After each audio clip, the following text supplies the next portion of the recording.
Hello everyone, welcome to Angel smart classes. कैसे हैं आप सब? आई होप अच्छे होंगे। चलिए यूपी पीजीटी कॉमर्स की रिवीजन करते हैं। आज हम मिक्स एमसीक्यू हैं और जो चैनल पे नए हैं चैनल को सब्सक्राइब कर देना। वीडियो अच्छी लगे तो लाइक कर देना। क्वेश्चन देखिए first, when prices are rising the stock should be valued under. देखो प्राइस क्या हो रहे हैं, राइज हो रहे हैं। जब प्राइस बढ़ रहे हैं तो हमें स्टॉक की वैल्यू करनी चाहिए फीफो, वेटेड एवरेज, लीफो और सिंपल। जैसे ही प्राइस बढ़ते हैं तो लीफो, प्राइस बढ़ते हैं तो लीफो। ठीक है, LIFO LIFO means last in first out. FIFO means first in first out, जो पहले आया उसको पहले भेजो। लीफो कहता है जो लास्ट में आया वो पहले जाएगा। ठीक है, जब प्राइस बढ़ रहे हैं तो लास्ट में जो आया बढ़े हुए प्राइस पे आया उसको पहले भेजो, ये कहता है फीफो। अब इसको याद कैसे करोगे? याद करोगे फीफो वाले से। देखो फीफो, फीफो कहता है फर्स्ट इन फर्स्ट आउट। जब प्राइस कहाँ, जब प्राइस हो रहे हो फॉल, जब प्राइस फॉल हो रहे हो तो यूज करो फीफो। अब एफ से फीफो, एफ से फॉल, एफ से फीफो, एफ से फॉल, बाकी क्या बच जाएगा? अपने आप लीफो बच गया। ठीक है, एक एक याद कर लो, दूसरा अपने आप याद हो जाएगा। नेक्स्ट है, which of the following is not U shape curve. कौन सा यू शेप का कर्व नहीं है? MC, ABC. ABC means average variable cost, average fix cost और एवरेज कॉस्ट। कौन सा नहीं है? एएफसी नहीं है। देखिए कैसे, ये देखिए ये एमसी है, एमसी भी हमारा ऐसे ही बनता है यू शेप में। ठीक है, एबीसी यू शेप में बनेगा। ठीक है, एबीसी, एसी भी यू शेप में बनेगा, एबीसी भी यू शेप में बनेगा, एमसी भी यू शेप में जाता है। लेकिन जो एएफसी है, एएफसी, ये देखो ये यू शेप में नहीं है, एएफसी ऐसे आ रहा है। एएफसी कैसे आ रहा है? ऐसे आ रहा है। ये देखो ये एएफसी, तो ये यू शेप में नहीं होता। एवरेज फिक्स कॉस्ट देखो, इसके बारे में थोड़ा सा पहले एक और क्वेश्चन करते हैं फिर देखते हैं।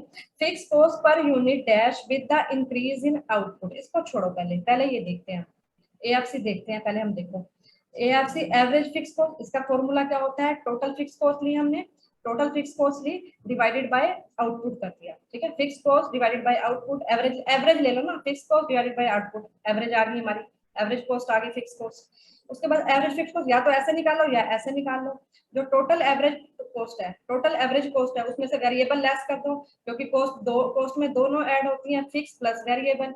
अगर टोटल में से वेरिएबल लेस कर दो, ये भी वेरिएबल लेस कर दोगे तो फिक्स आ जाएगी। ये किया हुआ है, ये इसके हो गए फॉर्मूले। ठीक है, अब देखो, अब जो ये एएफसी है ये कह रहा है कि देखो fix cost per unit dash with increase in output. Increase के साथ, आउटपुट के साथ फिक्स कॉस्ट क्या होती है? ये देखो, ये फिक्स कॉस्ट है, एवरेज फिक्स कॉस्ट। देखो यहाँ प्रोडक्शन है, ये प्रोडक्शन कर रही हूँ मैं, ये बढ़ता जा रहा है, ये प्रोडक्शन बढ़ता जा रहा है। देखो मेरी कॉस्ट क्या होती जा रही है?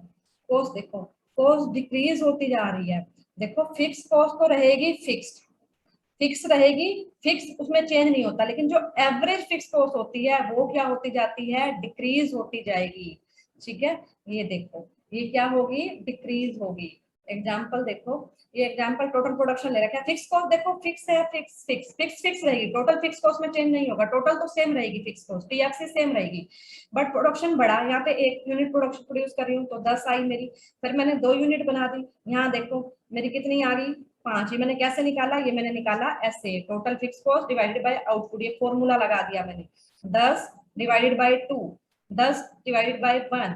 अच्छा फिर आगे देखो 10 डिवाइडेड बाय 3, ये कितनी आ जाएगी? 3.3 आ जाएगी। देखो पहले 10, 5 से 3 कम होती गई, जैसे जैसे मेरा देखो प्रोडक्शन बढ़ता है, 1 2 3 प्रोडक्शन बढ़ता जा रहा है, मेरी ये जो टोटल एवरेज फिक्स कॉस्ट है वो क्या होती जा रही है? मेरी कम। यानी कि एएफसी जो होती है हमारी वो क्या होती है? धीरे धीरे कम होती जाएगी जैसे जैसे हमारा प्रोडक्शन बढ़ेगा। ठीक है, और दूसरा ये यू शेप की नहीं होती। दूसरा ये कैसी होती है? ये इस पे बनता है rectangular hyperbola.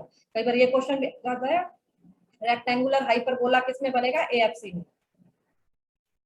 Contribution is equal two rectangular hyperbola कैसे? कि जो उसके नीचे का एरिया होगा, किसी भी पॉइंट के नीचे का एरिया रहेगा वो सेम रहता है, इसीलिए उसे कहते हैं रेक्टेंगुलर हाइपरबोला। अच्छा ये दो एक और जगह भी बनता है रेक्टेंगुलर हाइपरबोला, इलास्टिसिटी में, जब यूनिट इलास्टिसिटी हो जब भी क्या बनता है? रेक्टेंगुलर हाइपरबोला बनता है। Contribution is equal to, contribution किसके इक्वल होता है? Sales minus variable cost, fix cost plus profit, both of above none of above. ये दोनों दोनों कंट्रीब्यूशन क्या है आप देखते हैं। देखिए देखो, अगर आपने कॉस्टिंग को समझना है ना तो मार्जिनल कॉस्टिंग में, जो मार्जिनल कॉस्टिंग का चैप्टर है ना, 95% 95% इसी को समझने से ही हो जाएगा, 95% इसी को समझने से ही हो जाएगा। कैसे देखो, सबसे पहले सेल्स लो, सेल्स मान लो 500, यही लिखो, सेल्स मान लो 500, वेरिएबल कॉस्ट मान लो 400, ठीक है। सेल्स माइनस वेरिएबल कॉस्ट, हमारे पास क्या आया, कंट्रीब्यूशन, 500 में से 400 गए, 100 कंट्रीब्यूशन आ गया। फिक्स कॉस्ट मान लो 70, तो मेरे पास प्रॉफिट आ गया कितना, 30। ये मेरा आ गया प्रॉफिट, ये मेरी फिक्स कॉस्ट, ये मेरा कंट्रीब्यूशन, और ये मेरी 500 सेल होगी, ठीक है, 500 की सेल करी मैंने, ठीक। अब देखो, अब इसके फॉर्मूले बनाने हैं। सेल्स में से वेरिएबल कॉस्ट लेस किया, सेल्स में से वेरिएबल कॉस्ट लेस किया, तो हमारे पास क्या आया, कंट्रीब्यूशन आ गया, ये आ गया हमारे पास कंट्रीब्यूशन, ठीक है। Sales minus variable cost contribution, 500 minus 400, ये 500 माइनस ये 400, ये आ गया मेरे पास 100। अब ये 100 है, अब इसको और कैसे निकाल सकती हूँ, कंट्रीब्यूशन माइनस फिक्स कॉस्ट किया मैंने, प्रॉफिट आया। अगर मैं फिक्स कॉस्ट में प्रॉफिट ऐड कर दूं, इन दोनों को ऐड कर दूं 70 प्लस 30 को, तो क्या 100 नहीं आ जाएगा, बोलो बोलो, 100 आएगा या नहीं आएगा, बिल्कुल आएगा। देखो 70 प्लस 30 करे 100 आया, तो मैंने यही किया, सेल्स माइनस वेरिएबल, कंट्रीब्यूशन की जगह मैंने, अब देखो ये तो वही है, कंट्रीब्यूशन की जगह मैंने क्या लिख दिया, फिक्स कॉस्ट प्लस में profit, contribution C is equal to, देखो C is equal to F plus P, ये भी तो हो सकता है। क्यों, कैसे, देखो कंट्रीब्यूशन मैंने कैसे निकाल रही हूँ, कंट्रीब्यूशन निकाल रही हूँ मैं फिक्स कॉस्ट, ये कंट्रीब्यूशन माइनस फिक्स कॉस्ट कर रही हूँ, तो मैं प्रॉफिट आ रहा है, ठीक है। ये मैंने किया, कंट्रीब्यूशन माइनस फिक्स कॉस्ट, ये प्रॉफिट आया, तो मेरे को C निकालना है, ठीक है। C निकालना है तो F को उधर लेके चली जाऊंगी, प्लस का हो जाएगा, यही मैंने कर दिया। C निकालना है, F को उधर लेगी, प्लस का हो गया, F प्लस P, कंट्रीब्यूशन को मैं F प्लस P कह सकती हूँ। फिर sales minus variable cost S minus B, contribution है, contribution S minus B, S minus B किसके इक्वल है, S minus B is equal to C, तो मैंने अब S माइनस B की जगह C लिख दिया, तो contribution fix cost plus profit हो गया, फिर कंट्रीब्यूशन माइनस फिक्स कॉस्ट करोगे प्रॉफिट, यानी कि आप एक फॉर्मूला, ये सिर्फ ये याद करो, फॉर्मूले अपने आप बन जाएंगे, फॉर्मूले नहीं बनने, फॉर्मूले ऐसे ही बन जाएंगे, ठीक है। अगर याद, पहले सेल्स माइनस वेरिएबल कॉस्ट, फिर contribution minus fix cost, profit आ गया, ठीक है। लॉस भी हो सकता है, अगर यहाँ याद आया तो लॉस भी हो जाएगा फिर, ठीक है। फिक्स कॉस्ट ज्यादा होगी तो कंट्रीब्यूशन कम है, फिक्स को ज्यादा, लॉस भी हो सकता है।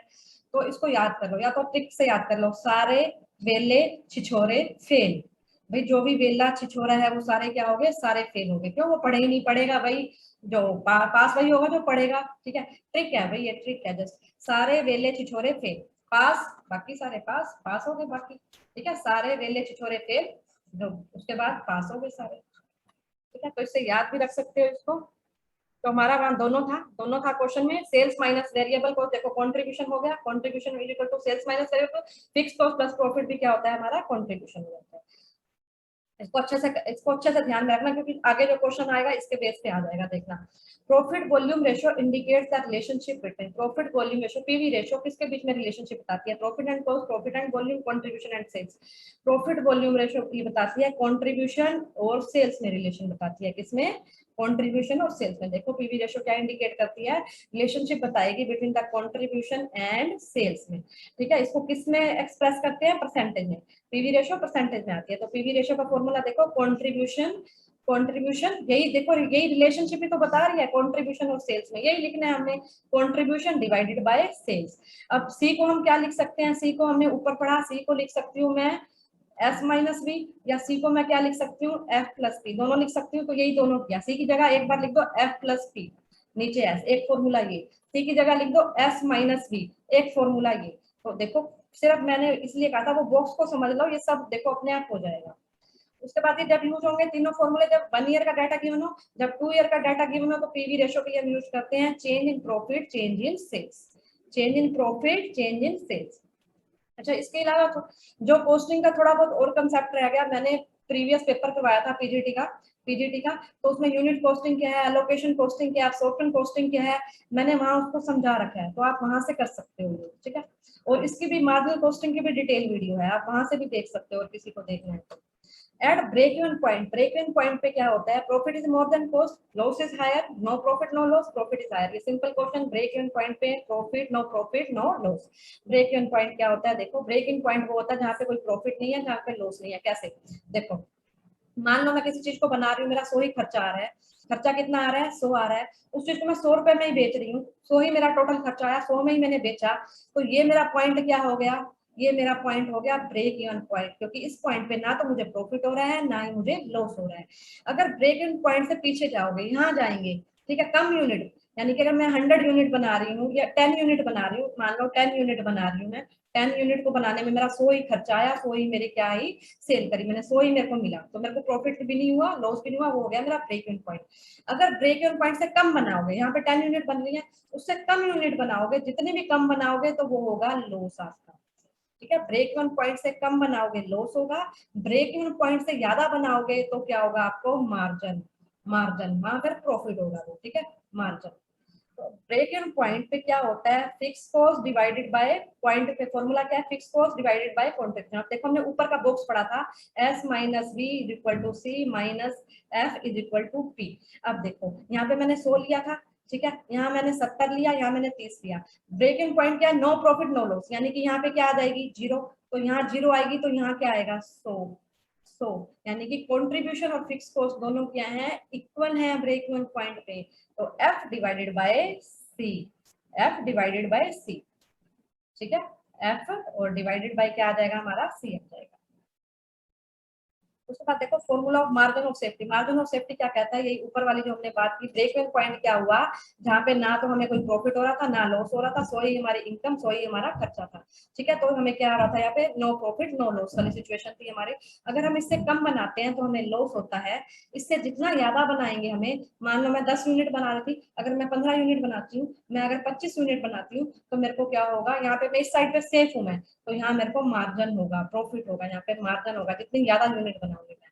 तो मार्जिन ऑफ सेफ्टी किसके क्या इसका फॉर्मूला है, PV ratio divided by profit, profit divided by PV ratio, margin of safety है profit divided by PV ratio. देखो मार्जिन ऑफ सेफ्टी क्या है, डिफरेंस है, डिफरेंस बिटवीन एक्चुअल सेल्स और ब्रेक इवन सेल्स। देखो अभी मैंने यहाँ पे किया एक्चुअल सेल्स, एक्चुअल सेल्स मेरी मान लो 25 यूनिट है, ये 25 यूनिट, ये मेरी ब्रेक इवन सेल्स है 10 यूनिट, तो इनका डिफरेंस 25 यूनिट बना दी मैंने, जबकि ब्रेक इवन पॉइंट मेरा 10 पे था, तो इनका डिफरेंस कितनी फालतू बनाई मैंने, 15 यूनिट, ये मेरी क्या है, मार्जिन ऑफ सेफ्टी, ठीक है। यही कह रहा है क्या है, एक्चुअल सेल्स जितनी आपने करी और ब्रेक इवन सेल्स, उससे जितना भी डिफरेंस होगा वो आपका मार्जिन ऑफ सेफ्टी होगा। फॉर्मूला कैसे निकलेगा, profit divided by PV ratio.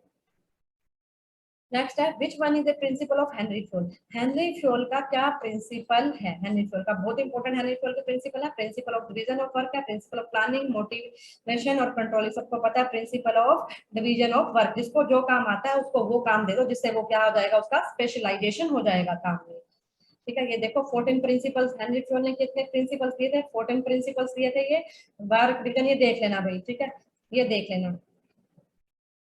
उसके बाद क्या किया था हेनरी फ्योल ने, 6 एक्टिविटी दी थी, 6 एक्टिविटी कौन सी, technical, commercial, financial, security, accounting और मैनेजरियल। मैनेजरियल में वही आएगा जो हमारे फंक्शन होते हैं, प्लानिंग, ऑर्गेनाइजिंग, कंट्रोलिंग वाले।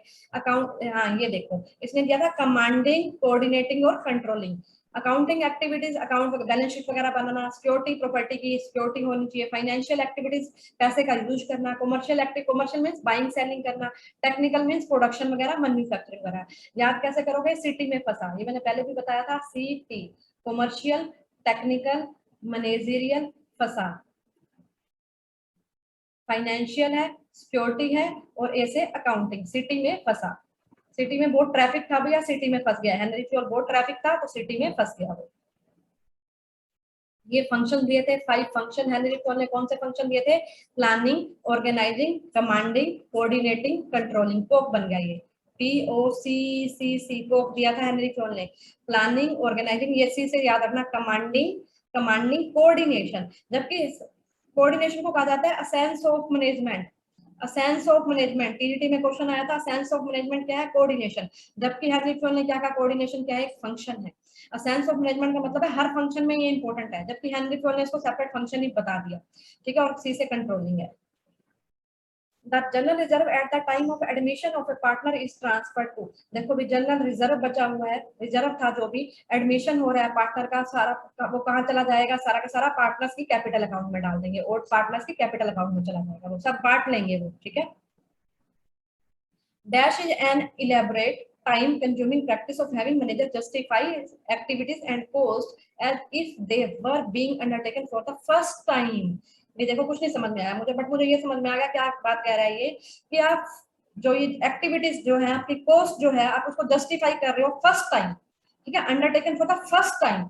फर्स्ट टाइम वर्ड से ही मेरे को पता लग गया ये क्या है मेरा, zero based budgeting. Zero based budgeting वो बजटिंग होती है जिस जो हम फर्स्ट टाइम बनाते हैं जिसको, या हर साल हम बनाएंगे उसको, या फिर बनाते हैं जीरो से स्टार्ट करेंगे, या फ्रॉम स्क्रैच। इसमें 3 वर्ड आते हैं, फ्रॉम स्क्रैच। स्क्रैच मीन्स बिल्कुल स्टार्टिंग से ले रहे हो, स्टार्टिंग से, तो वो क्या होती है हमारी जीरो बेस बजटिंग। देखो नाम ही बता रहा है जीरो बेस, हमने बेस को क्या माना, जीरो। अदरवाइज आप बजट बनाते हो पिछले साल के बजट को बेस मानते हो, बट जीरो बेस में पिछले साल का कोई बेस नहीं लिया जाता। हर साल क्या होता है, आप स्टार्टिंग जीरो से स्टार्ट करोगे, हर साल जीरो से स्टार्ट होगा, या फिर फर्स्ट टाइम कर रहे हो या फ्रॉम स्क्रैच कर रहे हो, वो होगी जीरो बेस बजटिंग।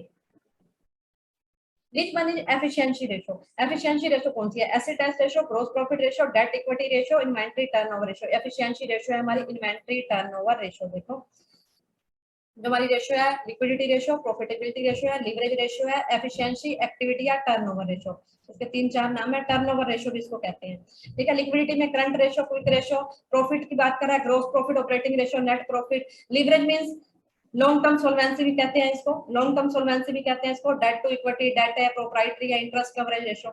बाकी जो है एफिशिएंसी रेशियो में वर्किंग कैपिटल, टर्नओवर, टर्नओवर वाली आ जाएंगी इसमें, एफिशिएंसी, एक्टिविटी या टर्नओवर, ठीक है। Turnover, asset turnover, data turnover, ठीक है, क्रेडिटर टर्नओवर, टर्नओवर वाली आ जाएंगी सारी। Which among the following is not related to the planning function given by Taylor? Taylor के प्लानिंग फंक्शन से कौन सा रिलेटेड नहीं है, route clerk, time and cost clerk, inspector है, डिसिप्लिन। डिसिप्लिन आएगा वैसे। देखो जो ये टेलर ने दिया था, टेलर ने ये दिया था फंक्शनल कंसेप्ट दिया था टेलर ने, इसने 2 पार्ट में डिवाइड करा था, एक तो प्लानिंग में और एक प्रोडक्शन में, ठीक है। यार 2 डिपार्टमेंट कह लो, 2 ऑफिसर कह लो, 2 मैनेजर कह लो, कहीं आपको डिपार्टमेंट मिलेगा, कहीं आपको मैनेजर भी मिलेगा। प्लानिंग और प्रोडक्शन 2 पार्ट में डिवाइड किया, प्लानिंग का काम अलग से होगा, और इसने कहा प्लानिंग अलग डिपार्टमेंट करेगा और प्रोडक्शन अलग डिपार्टमेंट करेगा। क्यों करेगा, ताकि उनको स्पेशलाइजेशन हो सके, ठीक है, काम को अच्छे से किया जा सके। तो प्लानिंग में उसने क्या कहा, 4 जने आएंगे, route clerk, instruction clerk, time and cost और डिसिप्लिन।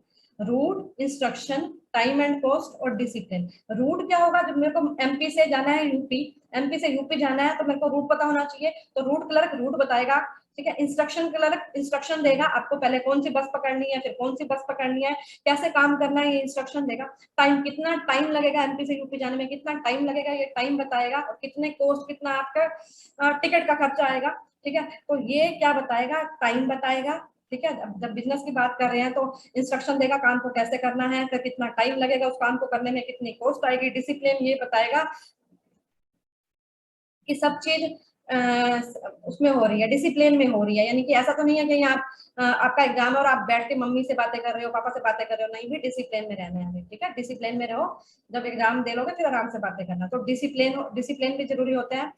ये हो गया हमारा प्लानिंग का। तो हमारा क्या था, रूट, इंस्ट्रक्शन, टाइम और डिसिप्लिन। तो इसमें से कौन सा नहीं है, रूट भी है हमारा, टाइम भी है, डिसिप्लिन भी नहीं है, इंस्पेक्टर नहीं है, हमने इंस्पेक्टर नहीं किया। तो इंस्पेक्टर किस में आएगा वो ये देखते हैं। प्रोडक्शन में, प्रोडक्शन ऑफिसर में देखो स्पीड। स्पीड का मतलब क्या होता है कि काम आपका स्पीडली हो रहा है या नहीं हो रहा है, प्रॉपर स्पीड चाहिए। आपको 10 यूनिट बनानी है, आपने अभी तक बनाई नहीं, 2 यूनिट बनाई है, तो कैसे काम चलेगा, तो ये स्पीड मेंटेन करवा के चलेगा। गैंग बॉस, गैंग बॉस क्या होता है, लीडर। गैंग बॉस का मतलब जो लीडर होता है, सबको पूरे ग्रुप को संभालेगा ये।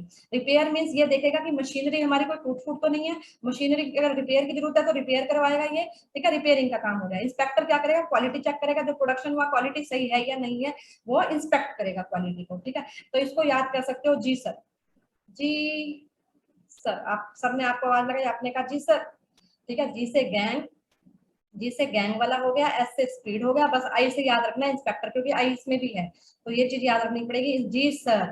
देखो भी इंस्पेक्टर ने आपको आवाज लगाई तो आप उसको क्या कहोगे, जी सर का सर क्या कहते, देखो इंस्पेक्टर से सबको डर लगता है, तो इंस्पेक्टर को हम क्या कहेंगे, जी सर, तो याद रह जाएगा आपको, ठीक है।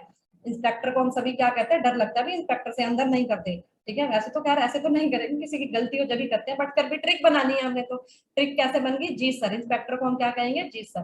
तो ये हमारा हो गया। अगर अच्छा देखो, फिर उसके बाद रूट है, यहाँ पे रूट है और यहाँ पे रिपेयर है। अगर जी सर नहीं का रिपेयर कर देगा अच्छे से, इंस्पेक्टर क्या कर देगा, हमारी रिपेयर कर देगा, रिपेयर कर देगा ना, तो ये याद हो जाएगा आपको। और इंस्पेक्टर को देखते ही हम क्या करते हैं, अपनी स्पीड, कहीं हमें पकड़ना ले, स्पीड भी भगा लेते हैं, ठीक है। और किसको पकड़ते हैं, इंस्पेक्टर, जो गैंग बनाते हैं, जो गैंग बनाते हैं। अब आई होप अब तो समझ गया आप।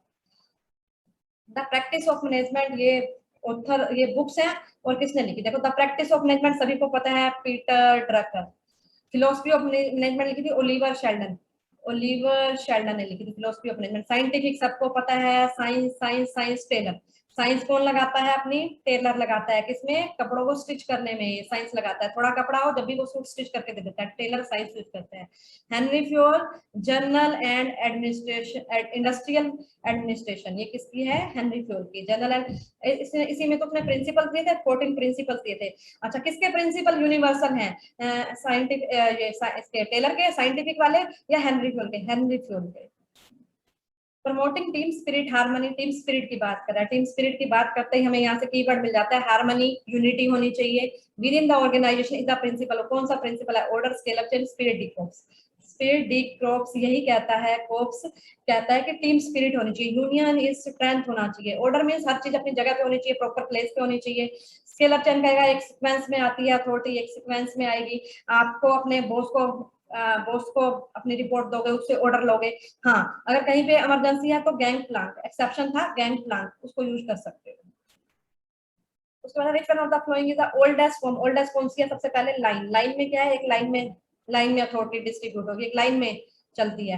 और कमेटी मींस जिसमें 4-5 मेंबर हो गए, वो क्या करेंगे, एडवाइस वगैरह देते हैं, कोई भी प्रॉब्लम होगी सोल्यूशन देंगे। प्रोजेक्ट को मैट्रिक्स ऑर्गेनाइजेशन भी कहते हैं। इसमें इसकी जो क्वेश्चन मेन बनता है, वोलेशन ऑफ यूनिटी ऑफ कमांड किसमें होती है, वो प्रोजेक्ट में। इसमें दोनों साइड से ऑर्डर मिलता है।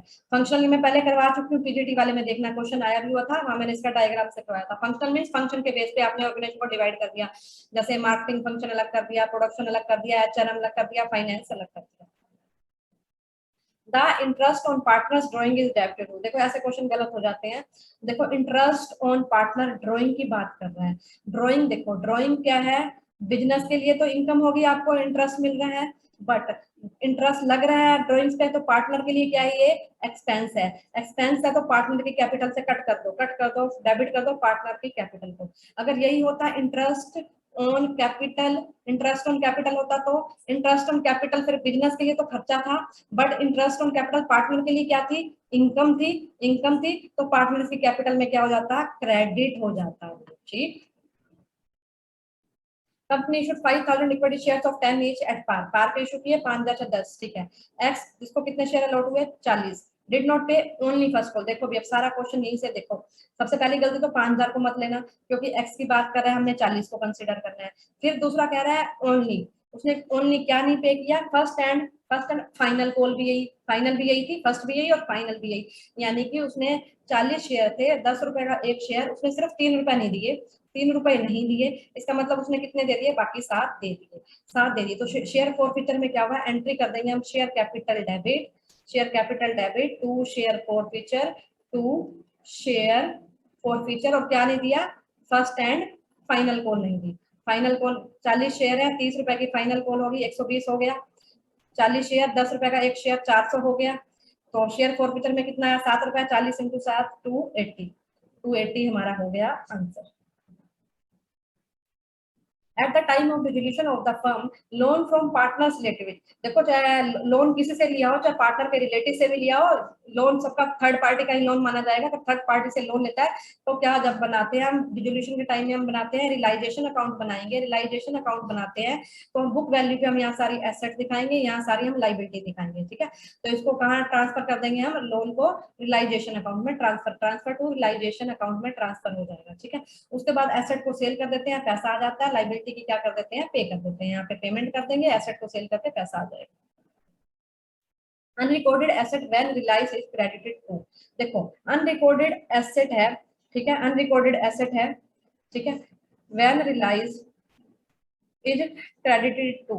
ये इसमें थोड़ा सा रह गया, इसमें वो लिखना था हमने, at the time of dissolution, at the time of dissolution कर लो।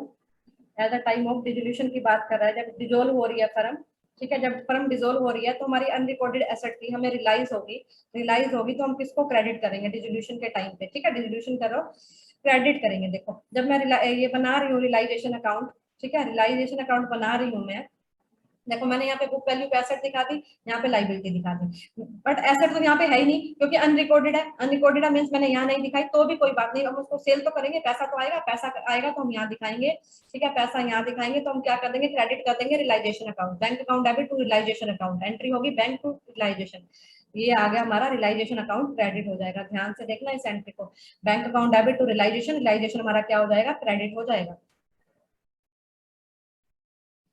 CIF, अच्छा आगे देखिए, CIF की फुल फॉर्म क्या है, cost insurance freight. Cost insurance freight, सब खर्चा है, कॉस्ट भी, इंश्योरेंस भी, फ्रेट भी ऐड है। पार्टली फिक्स और पार्टली वेरिएबल कॉस्ट, उसको क्या कहते हैं, सेमी वेरिएबल कॉस्ट कहते हैं।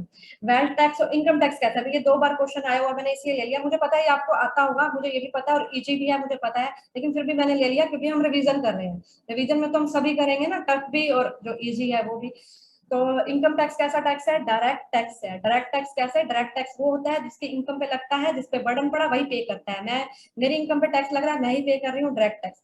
अब इनडायरेक्ट टैक्स कौन सा होता है, जैसे जीएसटी हो गया, आप शॉप पे गए, आप कुछ लेके आए, आप कोई चीज खरीद के लाए तो उसमें जीएसटी ऐड होता है, तो बर्डन जीएसटी कौन पे कर रहा है, आप पे कर रहे हो, बर्डन किसी और पे पड़ा, पे कोई और कर रहे हैं। ठीक है, बर्डन को आपने शिफ्ट कर दिया। डायरेक्ट टैक्स में बर्डन शिफ्ट नहीं होगा, इनडायरेक्ट टैक्स में बर्डन शिफ्ट हो जाता है। जीएसटी को क्या कहते हैं, डेस्टिनेशन और कंजम्पशन बेस्ड टैक्स भी कहा जाता है। इनकम टैक्स एक्ट इज, ये मैंने वैसे इसलिए ले लिया, इनकम इनडायरेक्ट टैक्स है ये जीएसटी। इनकम टैक्स एक्ट कौन सा है, 1961 है। ठीक है, कब ये फोर्स में आया था, 1 अप्रैल 1962 को। 1 अप्रैल 1962 को ये जीएसटी फोर्स में आया था। सबसे पहले टैक्स किसने लगाया था, जेम्स विल्सन ने लगाया था। जेम्स विल्सन ने क्यों लगाया था, क्योंकि 1857 में क्या हुई थी, क्रांति हुई थी, जिसमें अंग्रेजों को बहुत नुकसान हुआ। भैया खत्म हो गया पैसा, उनका खत्म हो गया, तो वो सियाने अंग्रेज लगा दिया टैक्स। ठीक है, पैसे उनके खजाने खाली हो गए तो उन्होंने टैक्स लगाना शुरू कर दिया। हाउथरन एक्सपेरिमेंट हुआ, एक्सपेरिमेंट जो किसने किया था, हाउथरन एक्सपेरिमेंट सभी को पता है, ये सभी को पता है, मुझे पता है, एल्टन मायो, एल्टन मायो ने किया था। कौन सी कंपनी में किया था, वेस्टर्न इलेक्ट्रिक कंपनी। ठीक है, कौन सी कंपनी, वेस्टर्न इलेक्ट्रिक की कंपनी थी, वेस्टर्न इलेक्ट्रिक कंपनी। इसको इसी पे उन्होंने जो अपनी बहुत इंपॉर्टेंट जो दी थी, अप्रोच दी थी, ह्यूमन रिलेशन अप्रोच, इसी अप्रोच के कारण उनको फादर कहा जाता है ह्यूमन रिलेशन अप्रोच का, एल्टन मायो को। क्योंकि उससे पहले जो दिया था टेलर ने या फ्योल ने, उन्होंने किसी ने ह्यूमन बींग से फोकस नहीं किया था, पहली बार फोकस किया था इसने, एल्टन मायो ने फोकस किया था। उन्होंने सबने ह्यूमन को मशीन की तरह ट्रीट किया था। Bureaucratic approach given by, bureaucratic approach के फादर कौन है भैया, मैक्स वेबर। ये किस पे बेस्ड है bureaucratic approach, impersonal relation, rules regulation पे बेस्ड है ये। नेक्स्ट है डिसीजन थ्योरी से कौन इंपोर्टेंट पर्सन जुड़े हुए हैं, डिसीजन थ्योरी से जुड़े हुए हैं हर्बर्ट सीमन भाई। हर्बर्ट सीमन ने डिसीजन थ्योरी पे बहुत काम किया, इनको अवार्ड भी मिला हुआ है। Man is affected mean sorry mean is affected by extreme value. Mean जो होता है अफेक्टेड होता है एक्सट्रीम वैल्यू से, median is not expected bye extreme value. देखो अभी समझो, देखो 3 लिया मैंने, 5 लिया मैंने, 7 लिया, ये मैंने 9 लिया, ये मैंने ले लिया 11। देखो मीडियन बताओ इसमें से जल्दी से, मैंने लिया ही ऐसे, आप 1 मिनट में बता दो, 2 इस साइड करे 2 इस साइड, मीडियन क्या हो गया जी, 7। 7, अब दोबारा मैंने लिया 3 5 लिया, 7 लिया, 9 लिया, मैंने ले लिया जी 25। ठीक है, 3 5 7 9, 11 की जगह 25 ले लिया, ये होगी हमारी एक्सट्रीम वैल्यू। देखो 3 5 7 9 और एकदम बढ़ गया। ठीक है, एकदम बढ़ गया, समझ रहे हो, एक्सट्रीम वैल्यू होगी। अब मीडियन क्या है, देखो 3 5 9, अब भी क्या है 7, तो median is not affected by extreme value. ठीक है, अब देखो मीन का देखो